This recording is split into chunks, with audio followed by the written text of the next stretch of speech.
কোনো পাপী রেহাই পাবে না, কোনো সত্য চাপা থাকে না। আর আমরা সত্যের পাশেই থাকি। হ্যাঁ, সত্যের পাশে থাকি। যখন দেখবো যে অন্যায় করছে তাকেও ছেড়ে কথা বলবো না।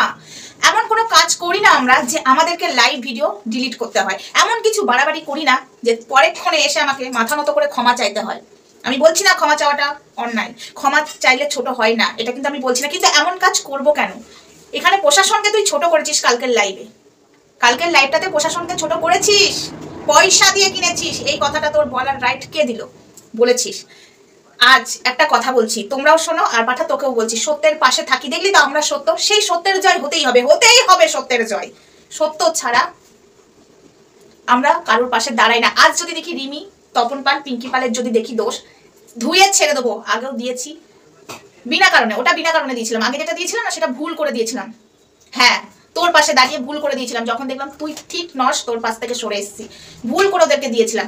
আজ অব্দি দেখতে পাচ্ছি তপন পাল, পিঙ্কি পাল, রিমি ঠিক আছে, তাই ওদের পাশে দাঁড়িয়েছি। যেদিন দেখবো এরা বেয়াদব করছে তাদেরকেও কিন্তু ছেড়ে কথা বলবো না, অন ক্যামেরায় বলছি। হ্যাঁ, আমরা এমনই মানুষ, এমন কাজই করি যে পরে এসে লাইভ প্রাইভেট ডিলিট করতে হয়। হ্যাঁ, স্ট্রাইক দিয়েছে, কিছু ব্যবহার করেছিলাম তাই স্ট্রাইকটা দিয়েছে, বাট তাছাড়া না, ভিডিও প্রাইভেট কোনোদিন করিনি, লাইভও প্রাইভেট করিনি। স্ট্রাইকের জন্য ভিডিও উড়ে গেছে, ব্যাস এইটুকুই, তাছাড়া কিন্তু নয়। এমনই কাজ করি, সত্যের পাশে থাকি, সত্যের জয় তো হতেই হবে। হাই ফ্রেন্ডস, সোমা ওয়ার্ল্ডে তোমাদেরকে অনেক অনেক স্বাগত আর অনেক অনেক ভালোবাসা। চলে এসেছে আরও একটা ছোট্ট ভিডিও নিয়ে। তো বন্ধুরা, একটা কথা ক্লিয়ার হলে তো, সত্যকে কোনোদিন মিথ্যা দিয়ে ঢাকা যায় না, আর মিথ্যাকেও সত্যি প্রমাণ করা যায় না। যেটা মিথ্যা মিথ্যাই থাকে, যেটা সত্যি সত্যিই থাকে।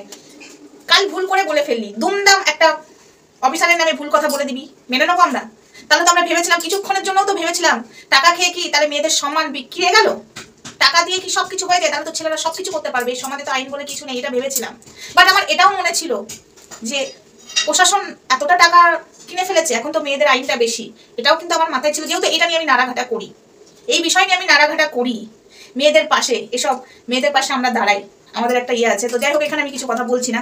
আমার মনে হয়েছিল যে প্রশাসন টাকার কাছে বিক্রি হয়ে গেল, ওখানকার পুলিশ, আমি এটা ভেবেছিলাম কিছুক্ষণের জন্য হলো। কিন্তু আজ না, মনে হলো যে আজকে মনে হলো যে না, সত্যি টাকা দিয়ে মেয়েদের সম্মান পাঠা বিক্রি করতে পারেনি, আর বিক্রি হয়নি। যাই হোক, তুই লাইভে বলেছিলিস যে টাকা দিয়েছিস, টাকা নয়, তুই লাইভে বলেছিলিস পয়সা দিয়ে আমি জামিন পেয়ে গেলাম। কালকে বলেছিলিস না, পয়সা দিয়ে জামিন পেয়ে গেলাম। পয়সার কাছে খেল ভেবেছিলিস, তাই না? তাই না, মেয়েদেরকে সম্মান দিতে শিখিসনি। মা ছেলে মিলে যা শুরু করেছিলিস, ভেবেছিলিস যা খুশি করব, ব্যাস। এখন বুঝতে পারছিস তো, যা খুশি করছিস, ঠিক মাথা নত করতে হলো। বললাম, কিন্তু আমি ছোটভাবে দেখছি না, ক্ষমা চাওয়া অনেক ভালো। কিন্তু তুই যেটা করছিলিস প্রশাসনের ঘাড়ে, প্রশাসন মানে পুলিশ পয়সা নিয়েছে তোর কাছ থেকে, তুই সেটা লাইভে বলেছিস। এত বড় কথাটা তুই কি করে বললি? তোর কাছে কি পয়সা নিয়েছে পুলিশ? নিয়েছে কি? তুই প্রমাণ দিতে পারবি? আজ যদি আমি তোর কাছে প্রমাণ চাই, পুলিশ তোর কাছে পয়সা নিয়েছে, তুই প্রমাণ দে। তুই এত বড় কথা লাইভে বলে দিলি, তুই লাইভ ডিলিট করে দিচ্ছিস, বাট আমাদের কাছে রয়ে গেছে। কিন্তু তুই এত বড় কথা বললি, ওখানকার পুলিশকে তুই পয়সা দিয়ে জামিন পেয়েছিস, তুই বললি।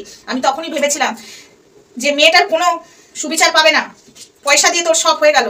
কিন্তু তোর এই ভিডিওটা দেখার পরে পয়সাতে কিনতে পারিসনি, এটা আমি বুঝে গেলাম। ওখানকার পুলিশকে পয়সাতে তুই কিনতে পারিসনি, ভুল করেছিস, স্বীকার করলি। তাহলে আজ বুঝতে পারলি সত্যের পাশে আমরা থাকি আর থাকবো। যেদিন দেখবো এরা বেয়াদব করছে, এদেরকেও কিন্তু ছেড়ে কথা বলবো না, একদম অন ক্যামেরায় বলছি। হ্যাঁ, নাম নিয়ে বলছি, রিমি বল, তপন পাল বল, পিঙ্কি পাল বল, এদের যদি যেদিন দেখবো না অন্যায় করছে, সেদিন এদেরকেও ছেড়ে কথা বলবো না, অন্যায় মেনে নেবো না। তুই অন্যায় করছিলিস, একটা মেয়ের ওপর দিনের পর দিন অন্যায় করছিলিস, মেয়েটা শেষ হয়ে যাচ্ছিল, মেয়েটাকে একদিনের জন্য হলেও ভালোবেসেছিলিস। যখন মেয়েটা হসপিটালে ভর্তি ছিল, একদিনের জন্য হলেও তো যাওয়া উচিত ছিল, তুই যাসনি। তুই তখন কি বলেছিলিস? যখন পাবলিক বলছিল তখন বলছিস আমাকে মারবে। আরে তোর বউ তোকে মারুক দেখি, তুই দেখতে যা, তোকে মারুক দেখি, প্রশাসন তোর সাথে থাকতো তখন। তোকে যদি গায়ে হাত তুলতো, প্রশাসন সাথে থাকতো। কিন্তু তুই ভুল করেছিস, তুই জানিস যে আমি দোষী। আমি যদি এখন এর কাছে যাই, তাহলে তো আমার মেয়ে নিয়ে ফুর্তি করা হবে না, তাই না? ওই জন্য রিমিকে দেখতে যাসনি। তোর উচিত ছিল, যতই যা বলুক, স্বামী স্ত্রীর মধ্যে ঝগড়া হয়, হয় কি না? অবশ্যই হয়। পুলিশের বউ, পুলিশও ঝগড়া করে, জানিস তো, প্রচুর লেভেলে ঝগড়া করে। কিন্তু তাদের কি ছাড়াছাড়ি হয়ে যায়? তারা কি ভাব করে না বউ চলে যায় বাবার বাড়ি? তারা কি চায় না বউকে আনতে? কিন্তু তুই কোনো দিন রিমিকে তুই ঝগড়া করে বাড়ি থেকে বার করে দিয়েছিস, অশান্তি হয়েছে, কিন্তু কোনো দিন রিমিকে তুই আনতে যাসনি। হাত কেটে একদম বেডে শুয়েছিল, তখনও যাসনি। কিন্তু আরেকজন নাটক করে প্যারাসিটামল খেয়ে বেডে শুয়েছিল, সেখানে গেছিলিস। সেই ফটোও কিন্তু আমাদের কাছে আছে, গেছিলিস, তখন কিন্তু তোর ও বউ ছিল না।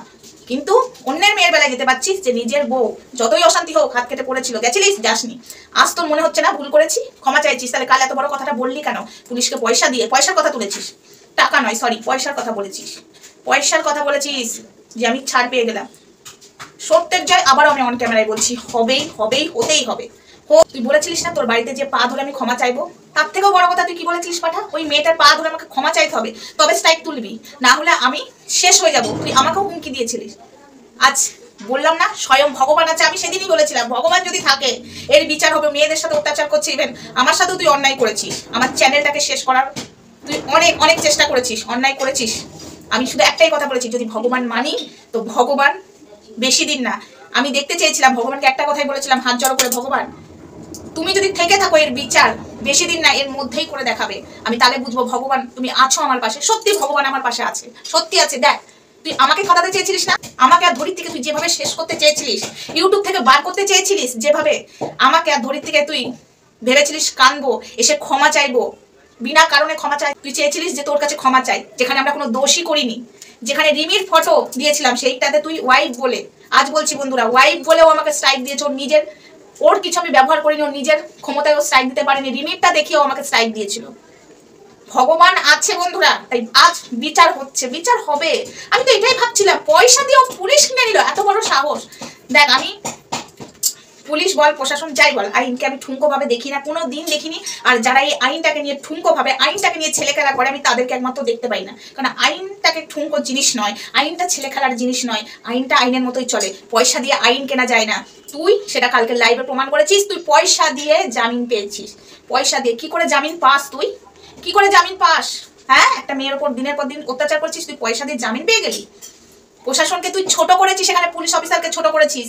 হ্যাঁ, আজ তোকে ক্ষমা চাইতে হলো, তুই নিজেও জানিস, তুইও ক্লিয়ার করতে পারছিস না, আমিও ক্লিয়ার করতে পারছি না, কারণ এখানে ক্লিয়ার করা যাবে না। তুই নিজেও জানিস তোর সাথে কি হচ্ছে, তুই নিজেও জানিস, আর আমিও জানি, আমিও বলতে চাই না, কারণ এই আইনের ব্যাপারটা না একটু ভালো ভালো বলতে একটু না, মাথাটা আমার ভালো খাটে এইসব দিক থেকে, কেন এসব নিয়ে পড়ে থাকি। বললাম না আমার ব্যাকগ্রাউন্ডটা না জেনে ফকর পকর পকর পকর করিস। পুলিশকে পয়সা খাইছিলিস তাই না, এত বড় সাহস ক্যামেরায় এসে বলছিস, একটা পুলিশের নামে বদনাম করছিস, তার চাকরিটাও চলে যেতে পারে জানিস তো, তার চাকরিটাও চলে যেতে পারে। তুই প্রমাণ দিতে পারবি? আর পুলিশ অফিসার যদি এখন বলে যে পুলিশ অফিসারের নামে তুই বদনাম দিলি, পয়সা দিয়ে তুই জামিন পেয়েছিস, সেই পুলিশ অফিসার যদি এখন বলে যেটা আমি করিনি, তুমি প্রমাণ দাও, তুই প্রমাণ দিতে পারবি? এখন তোর লাইফ নিয়ে টানা হেঁচড়া হবে, ঠিক আছে? একটা অফিসারের নামে তুই বদনাম বিনা কারণে দিতে পারিস না, তুই প্রমাণ দিতে পারবি? এত বড় কথা লাইভে বলে দিয়েছিস আর আজকে ক্ষমা চাইছিস, একটা পুলিশ অফিসারের নামে তুই বদনাম করবি আর আমরা শুনে নেবো? আইন কারণকে ঠুনকো ভাবিস না পাঠা। আবারও বললাম, আইনকে নিয়ে তুই দুর্গাপুরে যে অফিসার, তুই তাকেও হিল্লি উড়িয়েছিলিস কিছু মাস আগে, তাকেও তুই খিল্লি উড়িয়েছিলিস, তাকেও তুই কি বলেছিলিস একটা, আমি বলে দিচ্ছি ও কি বলেছিল, বালের পুলিশ। তুই দুর্গাপুরের অফিসারটাকেও তুই বালের পুলিশ বলেছিলিস, মনে পড়ে? সেই রেকর্ডগুলো আমার কাছে আছে, স্ক্রিন রেকর্ডিং করে আমি রেখে দিয়েছি। তুই সবসময় না অফিসারকে ভাবিস যে ফালতু, তার ওপরে তুই, তাই না? তার ওপরে আজ ক্ষমা চাইতে হলো তো, আরো হবে। পয়সা দিয়ে তুমি পুলিশ কিনেছো, এখনো পয়সা দিয়ে পুলিশ কেনা যায় না, মেয়েদের কাছে আইনটা আগে। হ্যাঁ, আমাদের সমাজে না মেয়েদেরকে ঠুনকো ভাববি না, আর আমাদের সমাজের আইনটাকেও ঠুনকো ভাববি না, লাস্ট কথা বলে দিলাম। বুঝেছিস? আইন নিয়ে ছেলে খেলা করবি না, তাহলে না সব মেয়েদের আইনের প্রতি বিশ্বাস হারিয়ে যাবে। হয়ে গেছিল তোর লাইভটা দেখে, বিশ্বাস হারিয়ে ফেলেছিল। আমার কমেন্ট বক্সে ভুরি ভুরি কমেন্ট পড়ে আছে কালকে থেকে যা দেখায়। তোর লাইভটা দেখার পরে তুই বললি না পয়সা দিয়ে জামিন নিয়েছি, পুলিশকে পয়সা খাইয়ে, তখন থেকে না মেয়েদের বিশ্বাস উঠে গেছিল, সব ভিউয়ার্সরা এসে লিখছিল। কিন্তু আজকের পরে আর আইনের প্রতি বিশ্বাস উঠবে না বন্ধুরা, আইনকে ঠুনকো ভেবো না। আর তোকে বলছি সামলে যা, মা ছেলে মিলে যা খুশি করবি, আর সবাই মেনে নেবেন না। তো চলো বন্ধুরা, নেক্সট ভিডিওতে দেখা হচ্ছে, তখন সঙ্গে থেকে ভালো থেকে সুস্থ থেকো। আর আবারও বললাম, সত্যের জয় হয় আর হবে। প্রশাসনকে ঠুনকো কেউ ভেবো না, আইন মেয়েদের পাশে আছে, বুঝেছো? আইন মেয়েদের পাশে আছে, আর আমরা মেয়েরা নিজেরাই যদি লড়ি না, সব মেয়েরা মিলে একসাথে, এসব এই অসুর দমন হতে বাধ্য। অসুরগুলো দমন হবে এরকম ছেলেরা, যারা মেয়েদেরকে সম্মান দিতে পারে না, মাকে সম্মান দিতে পারে না, মেয়েকে সম্মান দিতে পারে না। পরের বাড়ির মেয়েটা পরের বাড়ির, আর আমার বাড়ির মেয়েটা মেয়ে, তাই না? এইসব শাশুড়িগুলোরও না জব্দ হওয়া উচিত। চলো টাটা।